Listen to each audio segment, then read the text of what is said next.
Hello, Stavanger Filmmakers. Back once again with a little video. I've been kind of anxious to make something new because we just finished a film. Once something's wrapped, I'm just like, right, what am I going to do now? I want to make something else. And so I started writing a little script. And it kind of seemed like what I was writing was things that I'd learned as an indie filmmaker. So I thought I would pass those on because I've not been making films that long, but I have been making stuff and I know how to make stuff. And I know a lot of people who are not quite there yet, or maybe need a bit of guidance on how to go about it, and I thought I would pass on some things that I've learned. On the off chance that it's interesting, it's an opportunity for me to muck about with lighting, composition, costume even, color grading. I'm going to see if I can do something with it when this is done. Maybe it looks nice now. This is my desk, like, that's where my work laptop is. Why is there a plant there? I just thought it looked nice. Sorry to ruin the illusion I just came up with.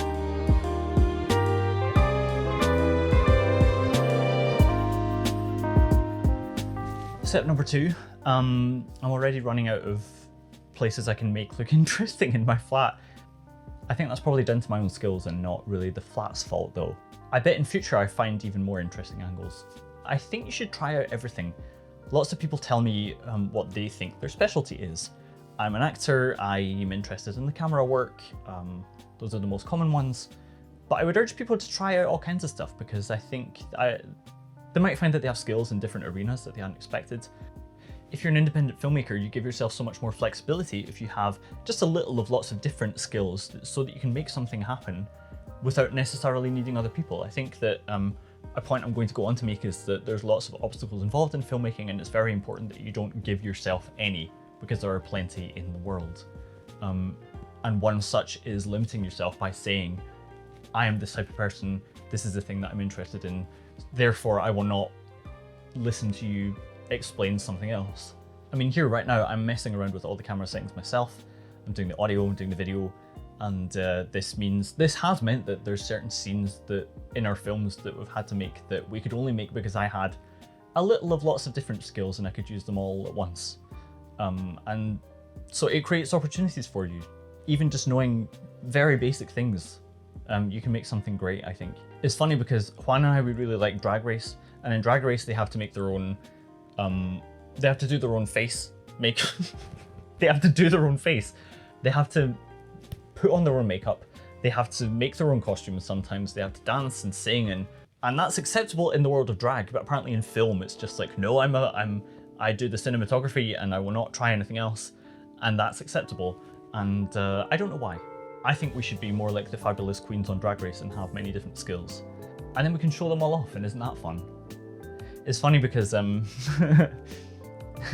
once somebody said to me like, oh, you hear all these people and they're like, oh, I'm a filmmaker, I'm an actor, I'm a writer, and it's like, yeah, but you got to focus on one. Somebody said that to me once and I was like, who are all these people? You mean me, right? And it's true. I mean, the thing I'm best at is still writing because I've been doing it the longest time. And I've said this in previous videos as well, is it would be a mistake then to tell me, hey Leo, if you're great at writing, you should stick to the writing, because that's not even my job. I'm an engineer, and I was bad at writing for a really long time, so if I had just stuck at the thing I was good at, I wouldn't even be a good writer, which means I wouldn't even be making this video. If people tell me that they like my writing and they think I should stick to that and not enter other aspects of filmmaking, they have noticed that the way I teach myself works, because I taught myself how to write, and I'm now teaching myself how to film. So if you think I'm a good writer, you're basically saying what you're doing is working. And the conclusion of that is keep doing it then. Keep making films, keep trying different audio arrangements and lighting and composition and so on. And I encourage everyone to do the same. Because I mean, really all I can do is explain how I do things in the hope that it's interesting. You don't have to listen to me, but can't tell me to do otherwise.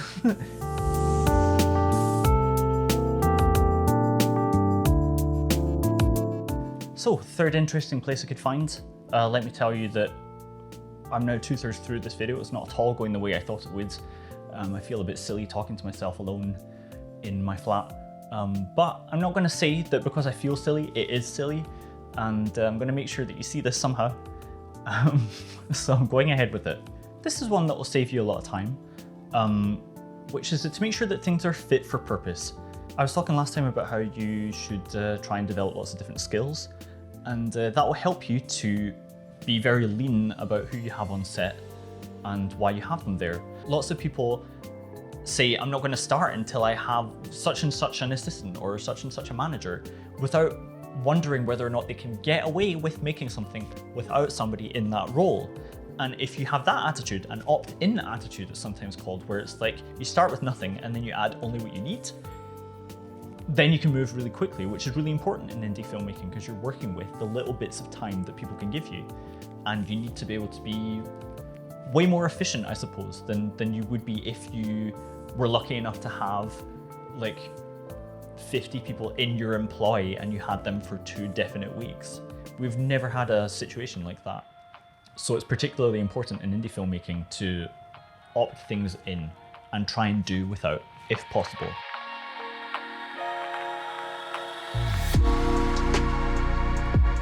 So one thing I think is important is to put morale first.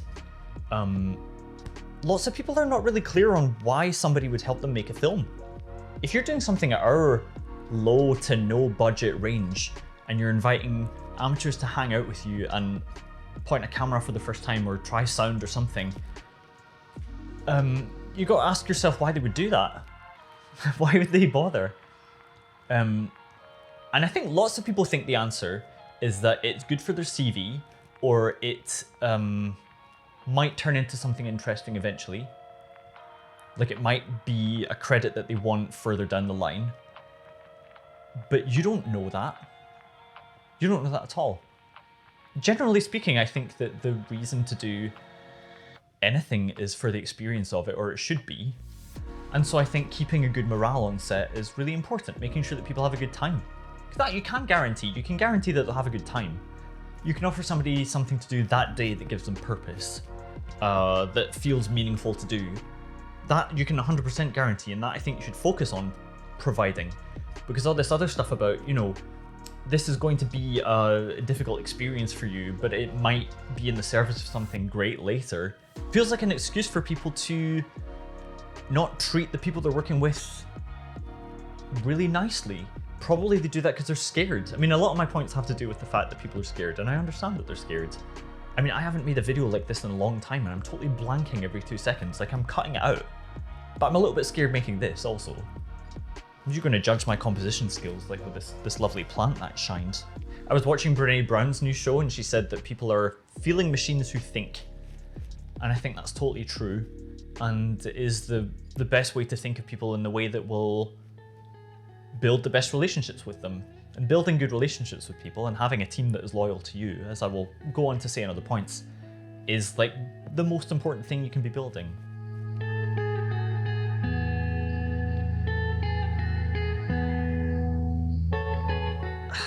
I think there seems to be an expectation that it's going to be fun all the time when you're following a passion or something.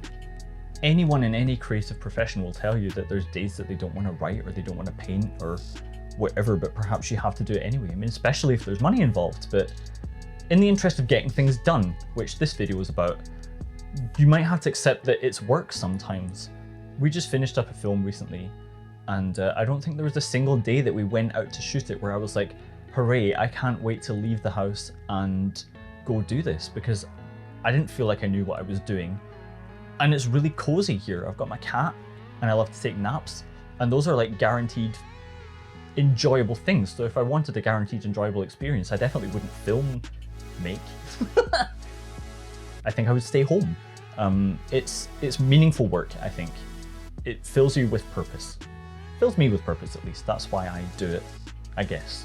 And I would recommend that people look towards that and don't feel like something's going wrong if it feels like work, because it might do.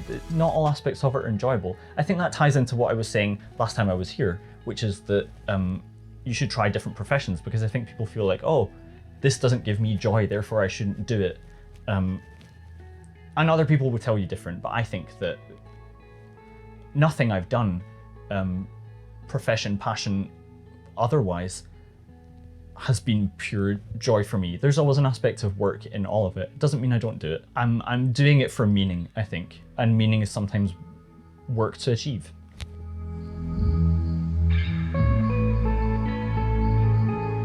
This is one that I'm kind of touching upon in all these other different points, but to have a mindset that something is good enough. So I'm going to get a bit esoteric here because I want to go into my experience of things, and as an engineer I have a pretty weird analogy for you, I guess. A long time ago I learned about Heisenberg's uncertainty principle, which is that you can know the position of a particle or you can know its velocity, but you can't know both at the same time. Not even in theory, they say, which means that like the very act of trying to measure one or the other, location or velocity, introduces an error. And I have to say the exact same thing must be true about filmmaking. So there's this great Roger Deakins quote, which I'm going to put on the screen now, about how he's never managed to get the images in his head out properly. And I think that that's what's going on, is that if you have one of these, you know, a world-renowned cinematographer telling you that he can't get the images out of his head after years and years and years and years of trying and so much practice, I think we have to then say that it is impossible to get how a film looks in your head out into the world. And the very act of trying introduces an uncertainty, a difference between how it looks in your head and how it is in the world. And I think that will always be true of everything you make. Unfortunately, but again, we can say that this doesn't mean that you did anything wrong if it doesn't look the way you thought it did in your head. You can probably get closer and closer the more you practice, but never ultimately will you produce what's going on inside your head. And that's fine. There's two words I hear all the time, and they're used like so interchangeably for other words that I have no idea what anyone means when they say them. Those two words are perfectionist and professional. We just made this mockumentary, and the script, I wrote the script, and it was like an improv script. So the only things that were in it were scenarios. This has to happen in this scene. And it was left up to the actors to come up with their own lines and even jokes at times and mannerisms and ways of doing things. And the fact is they did a better job. Like, they brought things to it that I couldn't have brought to it with my writing in the scenes, because it was an opportunity for them to be creative and for them to flourish and add what they do best to the film. So my point then is, in what sense would it be a more perfect film if it came out looking more like it did in my head, given that I didn't know the various ways that people were going to add their ingeniousness and their ingenuity, their creativity, their skills? Is it not an even better film than what I would call a perfect film if it's better than I could have imagined, because other people brought what they brought to it and it's great? So I don't even know what somebody means when they say they want something to be perfect. They want it entirely in their vision, but that might not even be the best thing that they can create as a filmmaker in this collaborative medium. I guess that's my point. I think often when people say perfectionist and then I see what they do, this goes to my point about people, us not being able to describe ourselves very well, is that often it can mean fearful or obsessive or pedantic. Like, I don't know, like maybe it's an example of something that's more pedantic than it is perfectionist is if I say, the building out there is red, it would be better if it was green. Imagine how much value something like that would add to what I'm filming right now. Like, imagine if I didn't film what I'm filming right now until somebody painted that house green over there. How does that improve what's happening here? And how much effort does it take to do that? There's something way, way off there. That's what I would call a pedantic contribution, you know, or an obsessive one. And when I say perfectionist means fearful, I think it comes out of fear. I think that what people are looking for is not improvements. Often what they're looking for is reasons not to do something. Sometimes an actor will say, I prefer acting when I stand up than when I'm sitting down, but the scene calls for them to sit down. So that goes into my point about morale, which is that all you really learn is that this actor doesn't like what they're about to do, which lowers the morale, and they have to do it anyway. But I think what they're looking for is an excuse not to do it, you know? I don't like acting when I'm sitting down, so I'm not going to do it, you know? But it could be anything. It's not really about the sitting down. It's about the fear of having to do it. It's the brain, when it gets fearful, it looks for different excuses not to do something. So I could say, oh, I'm not going to film this until I've bought an orange shirt. It gives me an excuse not to make this because I don't feel ready. I don't actually feel ready making this. But me going out and buying an orange shirt doesn't improve the film. It just gives me something to do as a distraction, as a self-imposed obstacle, not to talk, not to make this. That can be a really difficult thing to navigate as a director, because sometimes you can tell that's what the person's doing, but imagine if you called somebody out on that, like on location. You know, you can't say, oh, this isn't really about your ability to act, this is about you not wanting to do this. It's a very sensitive thing to deal with, and I don't know the answer. Like I say, there's a lot I have to learn about filmmaking, and the toughest aspect of filmmaking or anything is just communicating with other people. I should add that this is not to say that I don't want to hear suggestions from people on how to do things better. Like if an actor says, I don't like sitting down, I think I would do this performance better standing up, and that's a possible different way of doing it, then yeah, sure, let's try it out. But often what I get is maybe an actor giving a suggestion about lighting, which is for somebody else's role, right? And that kind of thing can get distracting, because imagine if you had to deal with every single person on set's idea of how every single other person had to do something. You would definitely never get started. And I think that's what this fear is looking for. It's a reason not to start. So the actors give lighting suggestions, and the lighting guys ask if the sound is okay, you know, and everyone's up in everyone else's business because they're scared. And that's why it's really important to keep a good morale on set, like I said in another point somewhere. Like, I think that if somebody is working for you for free, you can have very few criteria on the quality of the work that they're doing for you, because they're doing it for free, right? By all means, ask for multiple takes and ask for clearer this or that, ask for a better version of something, but there has to be a point where you say, that's it, I've got what I needed, and it's going to go out into the world. Lots of people want to work with me now because they see that I can make stuff, which is cool, and I would love to make stuff with them, but I've worked with lots of people who don't make things. They get everyone together and they do everything you're supposed to do, they get all of their footage and they look at it and they don't like it and it doesn't go anywhere. And that's happened again and again and again. And that's fine, but it's not what I want. I feel that, like, if you're using everyone's time, I guess I feel like you owe them a completed product to look at. And it's never even gotten that far, I think, with lots of different teams that I've worked with, which I find really disappointing. So having a good enough mindset and being brave enough to put something out into the world, even if it doesn't look the way you thought it did. If you've done your best, I don't think it's for you to judge the way it looks, in fact. That's for other people. You're always going to have a certain bias towards it. It's always going to be not so romantic, or not so magical. Your own work is never going to be as magical as watching something else that you weren't involved in, because you don't know those people and you don't know how it was put together. But just because you don't feel the same level of magic watching your own material that you do when you're watching someone else's, it doesn't mean you did anything wrong. And it doesn't mean that you should stop that from going out into the world, I think. There's lots of meaning to be gained from all different areas of filmmaking, but by the time I'm watching a film for the 10th time because I'm editing it, I'm not enjoying the film anymore. I'm enjoying the process of making the film better for someone else to watch. But it doesn't hold the same enjoyment. And I wonder if that's what's holding people back from putting their work out into the world, is wondering why it doesn't feel the same. It's not going to, because you made it. It's just not that magical as it is when you see something that you weren't involved in. But that doesn't mean you did anything wrong. And it really doesn't mean that you should hold yourself back from putting things out there. My next point is a really important one, and it ties into this whole idea of people being very afraid, is to lower the stakes. I think that if people haven't made a film before, a lot of their narratives about it that are in their heads come from the kind of cliched ones that are in Hollywood films about, this is your one moment and you can't mess it up and everyone's watching, and this is the common narrative. It's because it's the most exciting, it's where the stakes are heightened. But when you do something in real life, I found, like almost everything in real life, the stakes are way lower. Let them be lower. Mess it up. Try something out.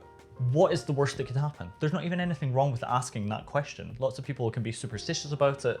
It's like the fear holding on to itself, isn't it? It won't let you ask what's the worst that could happen, because really, you do a bad take. Who cares? A battery runs out early and you have to do it again tomorrow. The stakes are really low, and you're going to do better work if you just chill out and try and have a good time with it. I don't know. This notion that everything has to go right and that this has to be your best performance and so on. Just, I'm not going to say don't do your best. I already did say do your best. Do your absolute best. Let that be enough. Calm down about this having to go a certain way.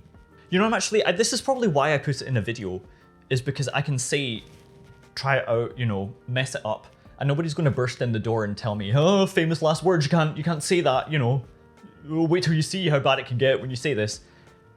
Because it usually does trigger somebody in the area. If you say something like that, they want to stamp it out. Well, you can't. You can't. Give it a go. It's fine. What if you even come away from the experience with nothing, no usable footage or anything? Hopefully you built better connections with the people around you, you learned something, and you learned how to do it better next time. And that's what I'm doing here. I kind of hope that this is the best self-filmed thing that I've made so far. And I only got there by doing my best previous times. And I'll never perfect it, because that's kind of the point. Why would I make another one? Why would I keep going? You can't reach the limit of a chosen craft. It's not the point.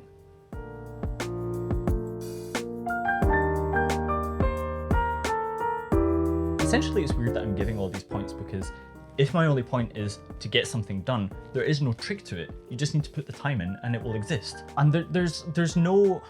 I'm talking in this video about building a team and people who have skills and they're loyal to you, and that's really important. You achieve those skills just by doing things. You demonstrate to other people that you're reliable by showing them what you do, by doing lots of things.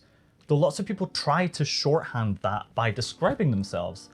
And I don't think I do much describing of myself, because I don't think I'd be very good at it. I think that in the interest of... I think that great art is made by people who understand that we don't know ourselves very well, and we don't know one another very well. So when people come to me and they say, I am hardworking, I am ambitious, I am passionate, and then they never show up again, they're doing a disservice to the meaning of those words, really. But maybe they don't... You can't know what's going on, right? Maybe some things come up. But it seems to me that people are not very good at describing themselves. And so I don't really have much time for any of the talking aspects of filmmaking. I know I'm talking right now, but I am kind of making a film at the same time, so that doesn't really count. But like, lots of people have to have many meetings. They like to talk about their story ideas. And I think I read somewhere that talking about something you want to do gives you a feeling of achievement. And that's why I try to avoid talking about the things I'm working on, because I want the feeling of achievement to come from doing it rather than talking about it. And it bemuses me that people can have many meetings and not notice that it's not going anywhere, and that's okay. I talked to somebody about this, and I said, God, I can't believe many people I know, they have lots of meetings, and the meetings just go on, and it doesn't seem that there's any kind of conclusion. And she said to me, yes, but don't you think that that's what they're doing it for? They're doing it for the community aspect. They're doing it to have the fun of talking to people, and if they make a film at the end of it, that's a bonus. I have no problem with that at all. But I'm talking about the way I do things, and I try to make lots of stuff very efficiently. Therefore, I just do that. And God, I learned so much from other YouTube channels where they say don't wait to create, and done is better than perfect. You'll hear that in all these different videos from different creatives. And it's totally true. Don't wait for the conditions to be perfect, because they won't. Don't wait for the thing you're making to be perfect, because it won't. If you think for some reason you get to skip the stage where you make stuff that isn't that great, I don't think that it will lead to making something great, ultimately. All kinds of people put in hours of practice every day at the things they do in the service of honing their skills. And I don't see why filmmaking should be different.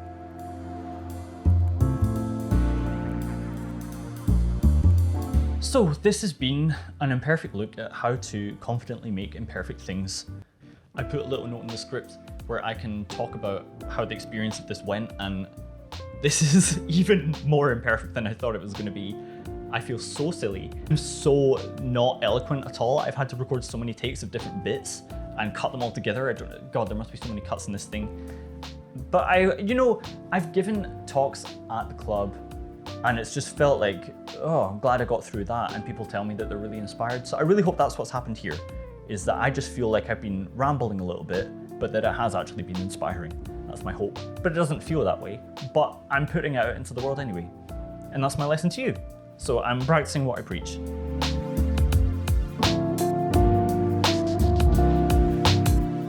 Here's my last point, and it might be the most important one of all, is that I don't know if it's just pessimism, realism, or whatever it is, but there's no teaching anyone anything. There's no teaching adults anything. Can't be done. You got to go out and do it yourself. I just hope these are interesting things to think about. I hope that if you do try something and you wish it had gone better, one of these things becomes relevant to you and you keep it in mind next time, and maybe it just inches you closer to what you're trying to do, I guess. If nothing else, it was good practice for me, so it wasn't a loss. But I have two anecdotes related to this, and one is that my dad, every year, he would get really nervous that the advertising work wasn't coming in. And he would tell us, oh, it's over, I'm an old man in a young man's game and nobody wants what I'm doing anymore. It was a specific time of year, and my sister would say to him, you do realize you say this every year. You think saying something like that would make somebody realize the pattern that they're running and that that's all it really is. It's just a pattern. It's not necessarily something grounded in truth. But my dad would say, no, but this year it's true. You can't even tell people, you just can't tell people anything. Okay, so I have one more example, which is that in the club, we try to make a short film in one single session. The point is not to make the best thing ever, the point is to practice. Like I've already said, if you think you're too good to make crap, I don't think you'll ever make anything great. You just gotta keep making bad stuff on the road to good stuff. And you don't even know what's bad and what's good, really. You just should put the time in, I think.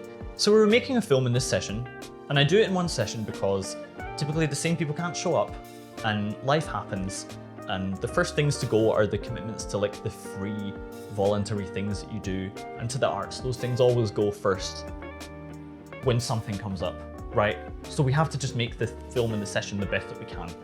And it's part of, like I'm saying, this initiative to get used to making the best thing you can and putting it out into the world. It's partly that also. So we made this film and I was showing it in a session, and I got the same comment that I get a lot, which was, God, if only we had spread this across a number of sessions, it would have been better, right?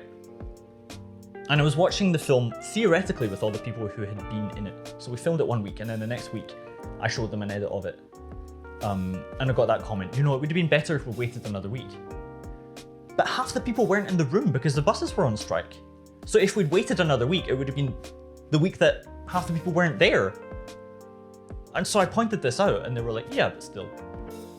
There was, you know, it's like, the buses going on strike is not an irregular thing. I know it's an irregular thing, but there's always some irregular thing happening. Life is always happening, all the time, and life is weird obstacles and stuff getting in the way, and it's not a reason to stop doing something.